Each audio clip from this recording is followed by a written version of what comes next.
Hello, everyone, and welcome to Cultivating Conversations. I'm Tisha Newby, and today we're talking about cultivating talent. So, whether you're ready to hire your first employee or you're looking to grow your team, we know that making the right hire is going to be everything. And so, I am excited to have our guest today, Autumn Johnson, with us. Autumn is an experienced talent acquisition professional. She's worked with businesses of all sizes to really help them find and hire the best talent. So, Autumn, thank you so much for being here today. Thank you so much for having me today. Of course. Well, we are excited to have you. So, I know that small business owners often feel like they're really climbing a mountain here, right? When it comes to hiring, it's tough, especially in this market. So, for our small to mid-sized businesses, who are competing with larger companies that have those big budgets, what do you recommend or what do you see, right, as maybe some of those biggest challenges that they're facing when they're trying to hire? I mean, you said it initially is that the budgets can make a big difference. What they say, you got to spend money to make money, but your money's tied up in all the other things that help keep your business operational and trying to get it to a more profitable status. Um, you don't have to spend a lot of money to find people, but sometimes you have to be really creative and unique in finding the right people, and that's what's more valuable. Some other challenges that you deal with as a small business is your time constraints. Depending on the size of your business, everybody's function is valuable to the day-to-day operations. And so even finding the space to present that your company is hiring and do the interview process and things like that can affect the services that you ultimately produce or the product that you produce in order to again keep your company running and keep it profitable. So that's another challenge.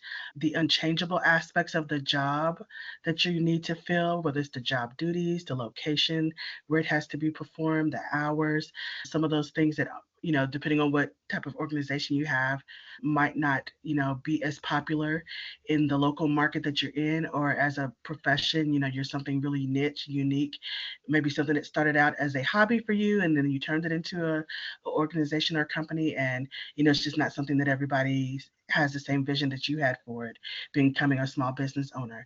So you have to be able to, communicate the value of the role and the duties and what the job entails sometimes to people who, again, might not have the same passion or, are unaware about the job itself. Um, so those are some of the main things because, and then of course, your organization itself, big companies have big names. That goes back to the budget and the marketing. People are aware of the major employers in town, but less so aware of the small businesses within our communities that, keep our communities vital and going and things like that. So getting your name out there, which again is the marketing aspect, and then can be affected by the budget that you have in order for people to consider you as a viable job option. No, you're absolutely right. I mean, when we think about, limited budgets, limited time, and sometimes even just limited experience to this process, right? It makes Mhm. it very challenging for us. And so you talked about the value proposition, right? How the business can set themselves apart, right? And how they show the value to really attract kind of the right people without having to spend tons of money. So what recommendations do you have for small business owners if they're trying to make sure they put themselves out there around that marketing space and really branding their company as a place that people want to know about or really should come work for? Yeah, it definitely takes some creativity, and it also kind of goes back to how did you get your business marketed in the first place? Getting it out there to attract your patrons is going to be the same or similar methods to attracting talent. You're probably only needing to hire maybe one or two people to get you through a peak season, or maybe it is, if you're at an expansion point. And so you should really look at what did you do initially to get your business off the ground, and turn that around and apply it to how you're going to add additional team members to your organization as well. Um, it definitely helps to work with a professional sometimes. So there are staffing firms, there are consultants that you could probably find at varying budget points that could help and support you. But one thing you want to have when you go to approach these individuals or businesses is to to have a plan in place before you walk in for what you're looking for and what you need. Be open to listening to them and their suggestions, definitely, but maybe do like an interim introductory call or meeting, learn more about how they work and operate, then see how that factors into what you're looking for. There's a lot of great resources out there, a lot of great professionals, but sometimes they can not be attuned to your needs. Yeah, and I mean, I love that. I love that you said, think about how you marketed your business in the first place, right? Because I think sometimes Mhm. we can overcomplicate things, right? We think we Yeah. have to have some huge separate process, some new way of getting people to find out about our opportunities and come work for us. But I think that's such a great, just tangible thing that folks can do is really think about like how are you marketing your services now, right? And trying to Mhm. tie in just the need for talent in the same way. And I love the tip about making sure you have a plan, right? Because I think with anything, as you're evaluating consultants or vendors, right, you want to make sure that you have an understanding of really like what you need and what you're looking for so that you don't get too far off track based on maybe something that they're recommending that you do. And so, even with that, as we talk about going into working with a firm or starting this process, what are some things that, small businesses need to know or should be doing around actually just screening candidates? Sure. Again, that goes back to the planning process. Nobody knows your business like you do or what you're looking for. So again, look at your organization, look at what the day-to-day duties and responsibilities are going to need to be for this role or what you need this person to come in and be able to do for you. And just, line out your questions and what experience they need to have around that. And that should be like your non-negotiables. One of the things that you're going to find, especially as a small business, is that, so you're hiring and you're marketing to people that you're hiring, whether it's through your networking opportunities, you're at the PTSA meeting, you're at the Chamber of Commerce meetings and things like that, even your church or what have you. You're speaking to your colleagues, friends, when you're in social events and stuff like that, say, hey, I need to add some more staff to my team. One of the things you're going to find is, you might be prone to getting referrals. And referrals in some aspects can be valuable, but they can also be challenge and a pain because sometimes, especially in those more casual environments where you are sharing that you're looking for some additional help and support, people are going to refer just about anybody to you. So if you don't know and can't give kind of an elevator pitch to what you have to have for the role, for the type of person you want to work with that you'd like to have referred to you, you're going to get a little bit of anything. Again, as I said earlier, maybe not the same people with the same insight or understanding of what your company does, not the same passion and things like that. So you definitely want to be prepared. So, Autumn, I think you made some great points there. I mean, talking about knowing what you need, right, and what you want Mhm. someone to do, kind of what is that true need for your business is going to be critical. And I know, nowadays ChatGPT is huge, right? And so a Mhm. lot of small business owners are using things like ChatGPT to help with job descriptions. Do you recommend that, or do you have other tips for, how can a business owner figure out what they even need in terms of being able to start to tell people about, what they're looking for? Sure, ChatGPT is a good resource. It's not something that I lean on personally, but it definitely can be a great starting point for any individual working on something just to kind of get a purview of what the AI system has learned going across the web and access information in a speedy amount of time that you yourself either don't have the time to access and collate and things like that. Of course, working in the space I work in, I have access and knowledge to various other tools so I can understand as a small business owner. Again, time is of the essence, as well as, being able to get some quality information back that you can implement in a timely manner. So utilize the tool, but don't lean and depend on the tool is kind of my mantra about a lot of things, especially some of the Yeah. newer stuff that's out today. And I think with AI too, you brought up a good point about how, when whatever you put in AI, especially like a platform Mhm. like ChatGPT, right? It's out there for the world. So being very mindful about, how specific you get or how much information, how much of your business information, right? Like that you want to add into a system like that is now going to be available for, anybody to access and use in the future. So I think that's a really great point. So when we True. think about, we've got the job posting out there, we're starting to get candidates. How do we know the best questions to ask or even what questions to ask to really try to get to the heart of like, is this person going to be, what I need from my business? Do you have any thoughts or tips around that? Sure. Well, firstly, you want to be aware of legality and compliance and the type of questions that you're asking individuals that you're looking to hire. Even though you're a small business, whether you have 5, 10, or 50 people, you're still obligated to some of the equal employment requirements and mandates for, speaking to individuals about hiring. You can't ask questions about, race, family composition, sexual orientation, things like that that are illegal to ask. So those are some of the first things that you would want to look into, ensuring that you're not compromising your organization away by asking discriminatory questions. The next thing, other than that, you really need to look at your organization, what your role does, and ask the questions that will get you the answers that you need about a person's performance in the workplace, understanding the role, maybe a little bit about your organization. The job market now is tough for everybody, and everybody's looking for a shot or a chance or different things like that. But again, if you don't have the bandwidth to train, if you need somebody who can step in and knows the software that your company is operating and have knowledgeable of dealing with clients and a certain aspect and stuff, those are the type of questions you need to ask. And those are the experiences from candidates you need to hear about, in order to assess if they're going to be quality fit for you. Yeah, no, I think you make some really good points. That the employment law question always comes up Mm-hmm. because I think, especially in more casual environments, right? It's Mm-hmm. easy in the beginning when you're just meeting someone and you're like, oh, how are you doing? Where are you from? Where you live? You can very casually get into some of those questions, right? That might lead Mm-hmm. you down a path of opening a door that you want to be mindful of. So I do think it's Right, it's put you in a very red zone. Yeah. yeah, you have to prep for that, right? You kind of got to be Mm-hmm. prepared. What do I want to ask, and make sure that you kind of have some structure to your interview process, even if it's a very casual environment, right? Because you just Right. don't want to Right. end up in a position where you've said something that you didn't intend, and now it's going to have some negative effects. And then the other thing you said about bandwidth, that is so important, right? Like I think it's very easy, especially as a new business owner, to want to take referrals, or maybe you have a colleague who their business is going well and they recommend someone, or they Mm-hmm. know someone, and you're just like, oh yes, right, this is my friend, or this is my colleague, they're going to recommend someone good to me.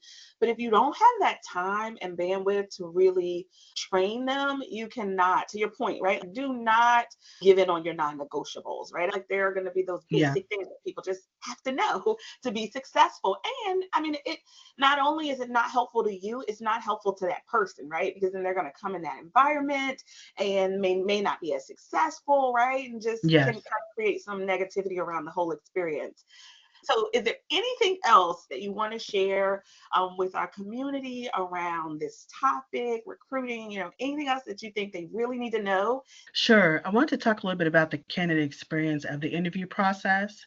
Once you've started to get people interested in your role and opportunity, maybe they've been walk-ins, they saw a job sign or anything, or you have, used a digital service or a job board and things like that to find candidates. How are you going to get them hired? What are you going to do? And, obviously, like we said, getting prepared with, determining what type of questions you need to ask and need to have answered for you to feel comfortable with the individual in your workspace and things like that. But some things that I've also seen happen when hiring individuals is you also might want to plan when you're going to do these interviews, when and where, because doing them during business hours again can affect the workflow as far as getting clients taken care of and different things like that.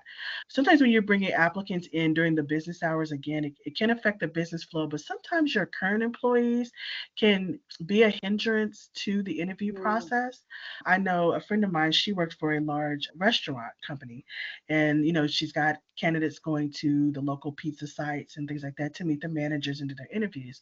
And employees can be loud talking, not the fun jovial, but they were talking about something as an employee related, talking about their hours or something like that. And maybe that's the reason why they need to hire more. They just needed to be able to get, so people could have their time off and different things. So a candidate comes in and they hear an employee complaining about mm, something business related, and it can be, it can be a turn off. It can, Yeah. change the vibe a little bit. They come in all cheery and excited for this interview, and this employee is, side eyeing them and different things. So these interview processes might be things you might have to do off-site or off business hours, give so that the candidates can be comfortable in having the conversation about their expertise, and you getting to be able to talk and learn from them without the added hustle and bustle of what's going on. You're not going to get interrupted and pulled into something. Right. That's something else that you really need to think about is how and when are you going to do these interviews? Would it be conducive to have them, during business hours and have other employees see people coming in and different things? Do you want those type of problems? So that's something else that you need to consider. How and when are you going to do these interviews Yeah. so that your candidates have a good experience, so that you can be focused on that as well and not have any interruptions, positive or negative, that could affect.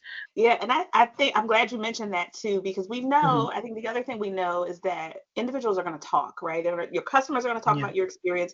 Your applicants are right, also customers too, right? People who are right. interviewing with you, they're going to talk about that experience with you. And so we want to try to limit any possible negative distractions or things that can kind of take away from having that time to engage with that person. So I think that is a great point. So once we know kind of what we're looking for and what type of role we need to hire, how do we find applicants? Do you have any additional thoughts about how we can find the right applicants? Sure, sure. So as I've mentioned before, organization is really key in some planning. The way that you marketed your company is also the way you're going to probably want to market for applicants for your jobs, promote the opportunities that you have as you're growing and expanding. One of the simplest things you can do is to always at the end of your email signature include a link or some information to a job page. If your company already has a website, it doesn't take too much to add another landing page with the job descriptions, even if it doesn't take the applications directly. You haven't paid for that added service or anything like that. But as long as your contact information is there, the direct email to you, candidates, I'm gonna say honestly, if candidates can direct email you, that's even better. The ATS from as a corporate recruiter, everybody's fussing and complaining about that. If they know or believe that this application is going direct to your inbox as a small business, that is so valuable for candidates. So in all your email signatures, just add a hyperlink at the bottom saying, and we're hiring, we're Mhm. hiring for a specific job title so that people with the right skill sets in the space that you get those type of respondents. Where you're located at can be very valuable in helping you recruit candidates. So if you're in a strip mall or some other type of multi-business setting, maybe you guys can package together and do a hiring event on site. Other companies might have a need for individuals. So that's something that you can look at, and you can split the cost of radio and print ads, put a hiring banner out, just make it a whole event. But again, being specific about what you're looking for, if you post something in print or something like that, what job titles you're actively hiring for. Um, I gave a caveat about referrals, but at the same time, using those networks, alumni networks, your networking group, the Chamber of Commerce, things like that, to at least see what's out there. But Yeah. again, if you specify what you're looking for, what skill sets are valuable and things like that, it'll help narrow who responds, hopefully, for you. So don't be afraid to use your networks, just use them very, very targeted and very specifically. And I love the idea of like partnering with other small businesses. And I think that's something people don't think about, right? Like, we Mm, are a community. And so if there are other small businesses who are also hiring, like banding together, even if it's virtually, right, to host a virtual event or an in person, if you have a brick and mortar, an in person event, I think that's a great way to not only leverage your network, but also theirs, right? And to be right, able to right. share those resources with each other. So I think there's a lot of value in that community as well. So I love that. So, I know in previous HR roles, I've used things like what use social media to try to like highlight some of the roles just because it was cost effective, right? It's free. you can Mhm. you can post on Twitter and put your link in, and really anybody who's, or X now, right, anybody who's following you will see that information. Do you have other tips around like how to get the word out, right, about your job that are like low cost or just not very expensive? Sometimes the job boards can be expensive. The job boards can be expensive. There are some that are more cost effective. One that I really come to value when I've been recruiting in more of a high volume space, so more the manufacturing and e-commerce and call center sites and things like that, is a site called Better Team. I believe they have a package that is under $200 for one job posting. What I like about it is that when the resume comes back, it has all the contact information for the person. So it's not like I'm putting a job out there on Indeed and then only when you respond to me do I get your contact info. And it distributes to a myriad of sites. So it's definitely been a valuable budget friendly resource in organizations where the budget definitely was an issue. Going back to what you mentioned about social media, that's definitely been a very valuable tool for organizations. I will say it depends on what your company is, how much you want to marry your marketing and your recruiting aspect on social media. For Right. example, I worked for a media company, a major national TV network for a while, and they did not let us post our hiring needs to their social media sites because every social media site was a marketing platform. And what I mean, not just for the newscast, but also a space where we sold space to advertisers. The local car dealership for your TV station is using the TV station's Right. Facebook page or Twitter site, TikTok page to market to the people that are going to watch the newscast. So they didn't Right. want a job posting popping up behind it. Oh, by the way, the station's hiring. But if you're a smaller business, you might have to do that. Maybe once a week, maybe it's work Wednesday, and this week, Wednesdays, your posting is about that you're hiring, but the other weekdays or the weekend, you're talking about the services you're offering, the clients, doing the business development.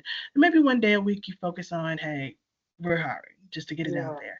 Other low cost resources and social sites, again, the ones that are affiliated with your organization or company's industry, Right. those are usually very budget friendly. Usually in each major city, there's a site that would share the jobs for the local marketing firms and different things in the area. And it would usually just be $25, $50 for a month and things like that. So definitely looking at that online.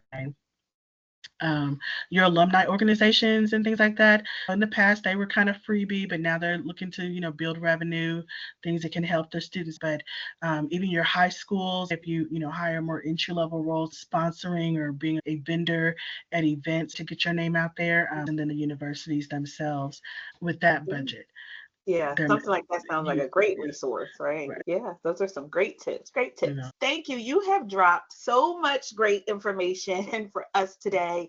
I'm so thankful that you took your time to be here with us. Can you tell people, how can they connect with you if they want to learn more or just be able to connect with you? How can people connect with you? Sure, you can definitely find me on LinkedIn. Primarily. I'm not on a lot of social media pages, unfortunately, but I do reside on LinkedIn for business purposes, as well as I do have a website. I do offer career search and resume review services for individuals, as well as if you are a small business and you're unfortunately on the other side of this equation, meaning you're unfortunately going to have to lay off some people, cut your staff, and things like that. I do offer career search packages for employers to offer offboarding employees. And so my website for that is ALJ Inc. That's ALJINC setmore.com, and it'll connect you to my site for my company, my small business, ALJ Incorporated Consulting.